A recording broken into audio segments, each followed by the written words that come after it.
Hello there. I thought I'd create this patch. I'm currently going to create one once a week now because I'm starting to do other things, and I'd like to maybe concentrate on a patch each week. I'm kind of running out of time of things I want to do. So today I went out with I've got two daughters, and we went out to the Cotswolds Wildlife Park, which is in Oxford in the UK, Oxfordshire, should I say. And while we were driving there, they were both wide awake, and then, you know, which is good. I have to listen to pop music. I'm sorry to say I have to listen to it, and some of it can be absolute torture. Some of it can be quite nice, but you know, I'm not a big fan of it, to be honest. But on the way back, they both fell asleep, and so I flicked through the channels, and one of the settings I've got in the car is Planet Rock, which is quite a good channel because I still like rock music, even though I like fusion and a few other different styles of music. And I put the channel on, and the first song that came on was this song. So it's based on Sharp Dressed Man by ZZ Top.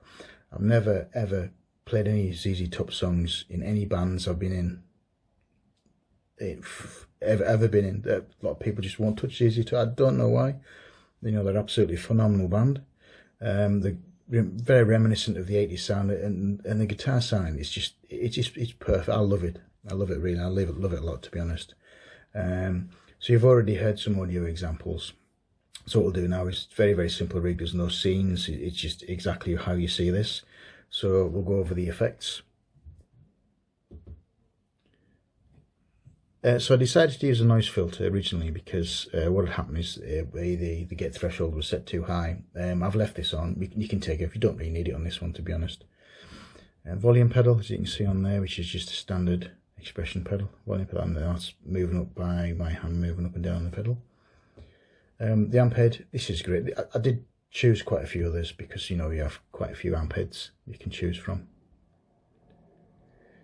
And you've got some Fenders, some AC30s, lots of Plexis, lots of Marshalls, Soldano, I love those, and Bogners and EVHs, which are pretty good. But I tried a few and I like this one, so I decided to stick with it. These are settings I've used for this particular amp head.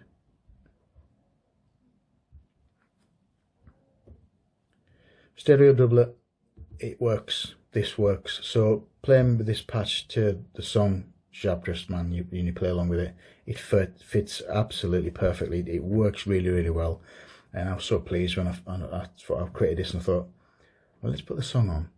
I thought, oh good lord, it sounded perfect. So I've just left everything as it was, because when you're creating things like this, and it's a typical bloke thing, you're always playing about with things, and you keep forgetting what you do because we're never reading instructions, we never write anything down.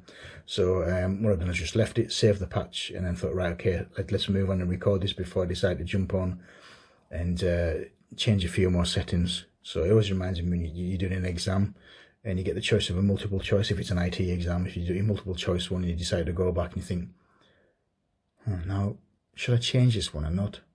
And generally you do, and you lose a couple of marks. So I'm leaving this as exactly as you see and what you've heard. So the next effect is a reverb. Now originally I chose the small one, small plate, and it didn't work, to be honest. There's a few reverbs on this particular 11 reverb setting we can use, but I stuck with medium plate and it works really well, to be honest. And these are the settings I've used for this particular patch. And the reverb, the amp head, the cabinet. Again, I decided to choose some different ones. This one seems to work the most, so I decided to stay with this one. And also we use the condenser mic.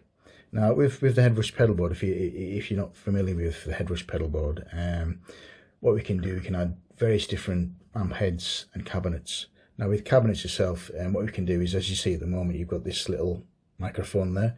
We can choose various different microphones, and as you see, all the microphones, the icons are changing.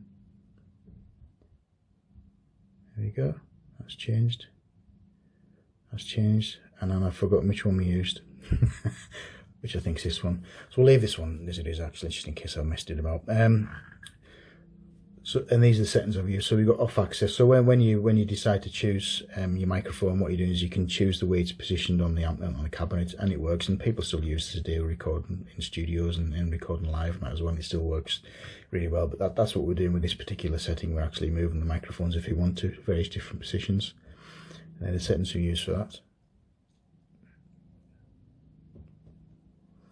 Let's look at the output block. In the input block, which you'll see that the gate threshold is, I've changed that quite a lot because I think originally it was 60, 70 or something like that. I knocked it right down to minus 113 and it works fine. So I hope you enjoy this patch. Again, I won't be doing any patch videos for, I'll probably do one a week, I would imagine now. If I do, maybe do 2 a week, I'll probably do 2 on a Sunday or something like that. So hope you enjoy this patch, and thanks again for watching. I hope you have the rest of your weekend still, you know, you still got plenty of time to spend with your family and your friends, or in fact get ready, have yourself a nice bath, a cup of tea or cocoa, and get ready for work for the next day. So yeah, thanks again to all of you, and we'll create some more rigs soon. Okay, bye bye for now.